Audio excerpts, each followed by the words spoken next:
Gilbert Arenas is absolutely right about SGA, but the NBA is still gonna pick Jokic. Denver, those are vets, right? You expected vets to win and understand how to win. You don't expect a young team. If this team was 10th, nobody be saying nothing. No. Right? Because you expect that. So the fact that they are in the position that they are and the young fella is carrying and having these other young players playing like they are veteran. Sure, Jokic's team is basically a bunch of role players that he makes better, but they're at least veterans. SGA is the clear #1 on a young team whose next best players are all in their 3rd year or less. Despite that, the team is fighting for a top spot in the West, above Jokic's Nuggets, by the way. Listen, this is the MVP. I'm sorry.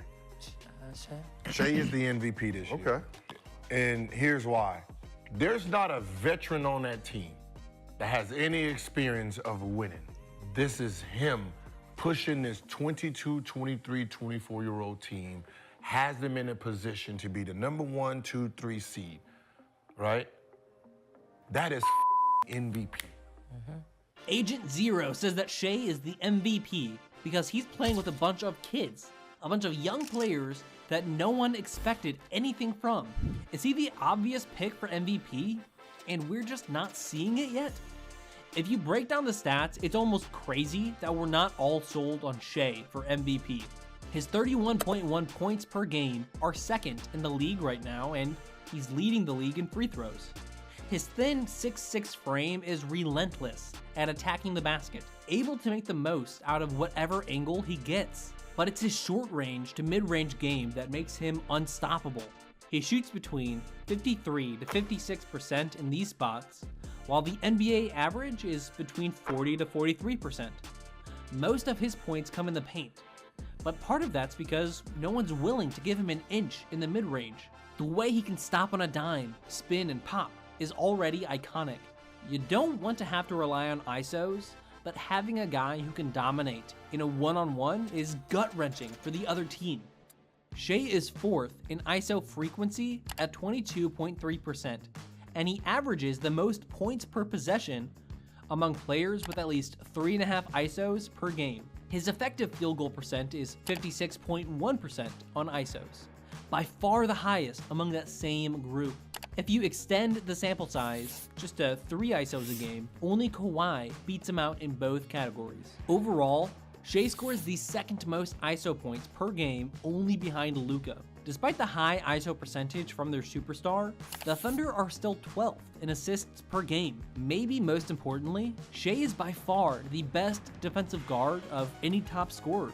He's currently leading the league in steals and one of the 5 best shot blockers among all guards, and his team is following suit. You don't expect a young team to be the most disciplined defensively, but these Thunder, the 2nd youngest team in the league, have a top 5 defense. They are 4th in defensive rating, 3rd in steals, 1st in blocks, and they give up the 4th fewest points in the paint and the 2nd fewest fast break points. Again, the 2nd youngest team in the league.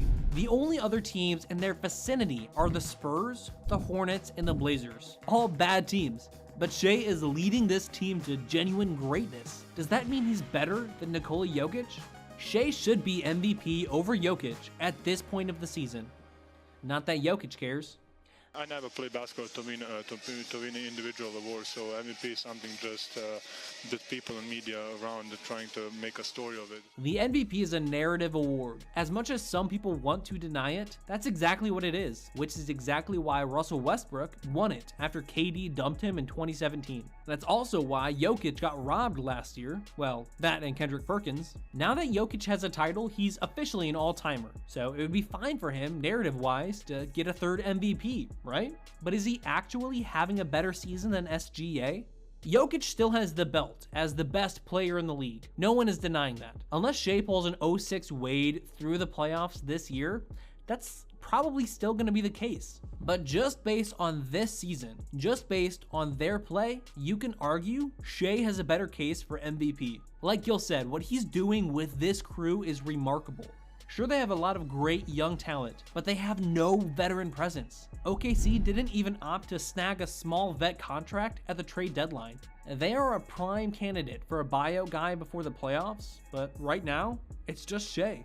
His stats speak for themselves, and if last year is any indication, Jokic won't make a late season run to secure that trophy. Once the Nuggets had the first seed locked up last year, he started coasting. This year, it seems like they don't even care about that. You've seen Jokic's stat line in blowout wins. He's just happy to get the dub and go home. Shea, on the other hand, is a steady, constant presence. In the vast majority of games, SGA falls between 28 to 34 points. It's actually insane how similar all of his box scores look. Throughout the entire season, the Thunder have been near the top of the standings, and he's been the face behind that season. A bigger question though, is he the face of the NBA? Once LeBron, KD, and Curry retire, who steps up? According to King James himself, it's SGA, along with Anthony Edwards. Among that generation, guys drafted from 2018 to 2021, dudes who are just starting to break into their superstardom, is anyone close to SGA and Edwards? Guess LeBron forgot about Luka, who was drafted the same year as SGA, but it's easy to forget considering Luka's been a top 5 player since he walked into the league, and it took SGA a few years to get cooking. That being said, it's clear that SGA is emerging as one of the faces of the league. He's steadily improved every year. One of those guys who never won Most Improved Player, but you are stunned looking at his early stats compared to today's. It always feels weird crowning a guy as face of the league, and it's always hard giving a guy his first trophy when they're late bloomers. It took Shea all the way until his 5th season to even be an all-star, and now all of a sudden he's the MVP? Voters have to ignore the narrative and realize that what Shea is doing this year is special. Just imagine if he were on the Clippers.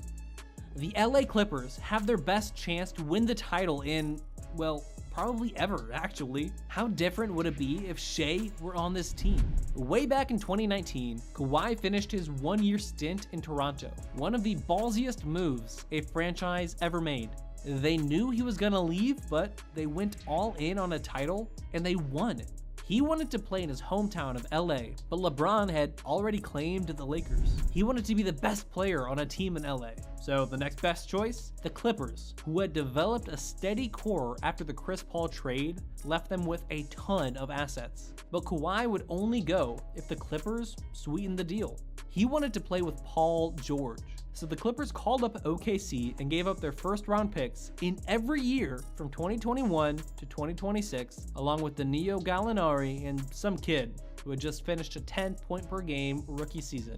That's right, Shai Gilgeous-Alexander. Did the trade work for the Clippers? They've been in constant title conversations before each season, but injury concerns have kept them out of the hunt. They did manage to appear in the franchise's first ever conference finals in 2021, but that's far from the banner raising the team expected. Paul George actually talked about the trade after a dub against the Thunder a few weeks back. I just think both sides won. I did think it was quite a lot that Clippers were willing to give up, but it's their commitment to me is my commitment to them. So I'm just appreciative that they went out and grabbed me and brought me over here. Very appreciative of Steve. But both sides won. Shai is, I think initially when that trade happened, no one saw, we knew Shai was going to be really, really good, but he's special. And so, I guess, in a way, Oklahoma won that trade with picks and a future MVP. Again, great trade for both sides. He went out of his way to praise Shai and the Thunder, but other than that, it's exactly what you'd expect him to say. But honestly, both teams did not win that trade. OKC won by a mile. They get picks and the best player in the trade, one who's far younger than the guy he's replacing. If the Clippers win the finals this year, do we feel different about that trade? Or was this a clear win for OKC? Let us know in the comments. If Shai wins MVP, he'd be only the 3rd player in franchise history to do so, and the odds are starting to look in his favor. Jokic is still the favorite to win MVP by a mile. but Shea is slowly catching up. If the Nuggets coast in the final weeks of the season, prepping for a title run, it's basically a guarantee that Shea locks up the trophy.